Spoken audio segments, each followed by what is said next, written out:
Alright, welcome back, ladies and gentlemen, to the Chupacabra Tutorials channel. I'm your host, Larry, and today we're going to talk about how to switch a world inside of Minecraft Bedrock from single player to multiplayer and back again by just adjusting a simple setting.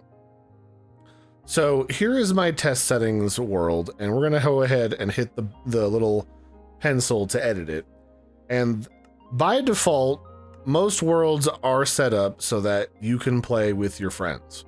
So if your friends see you online and they also have Minecraft Bedrock Edition, they can jump into your world and start messing with your stuff by default. So if you want to change that, and you forgot to do that before you set up the world, and I'll look at those settings because they look a little bit different when you're first creating a world, all you have to do is go into your settings, go down to the multiplayer tab, and you can toggle this on and off at will. You can also change the rules of your multiplayer game so that maybe you don't mind it when your friends play with you, but you're not always in the mood, in which case you can change it so that you can only have people join you when you directly invite them.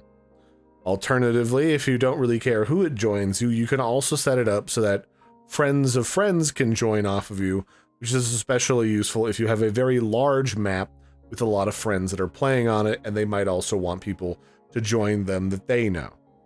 Similarly, you can also change some default player permissions where you can set them by default they're a member, so they can just do regular Minecraft things. They can attack other players and mobs and interact with items and entities. You can also change them to be a visitor. All they can do is look around and see all your cool buildings. Or you can make them an operator, where they can teleport around, use commands, and all that stuff in addition to being a standard member. By default, I would say just leave them at a member or a visitor. You probably don't want them running around using commands. That can get problematic really quickly. Similarly, you can make it invisible to LAN players. Players on your local network can join your world, so like on your Wi-Fi. Or you can enable or disable friendly fire so that players cannot harm each other. That can be kind of useful if you think your friends might want to join, but they're also a little bit of a set of trolls.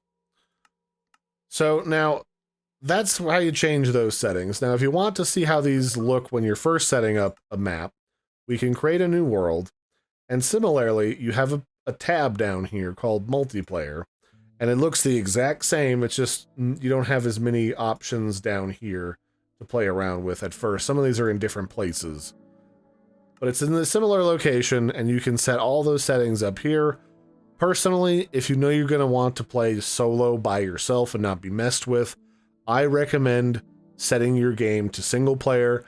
That way you can actually pause the game by hitting escape and not have to worry about things going on around you if you need to pause and step away to use the restroom, grab some food, whatever, you can just do that.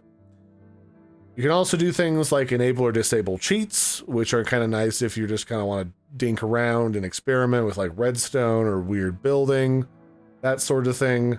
You can mess around with different resource packs by changing out ones from stuff that you own.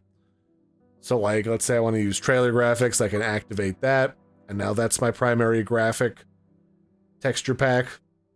You can change up with behavior packs, which change how mobs look and react, and a bunch of other different stuff depending on the pack. You can also do some developer stuff in the experimental section.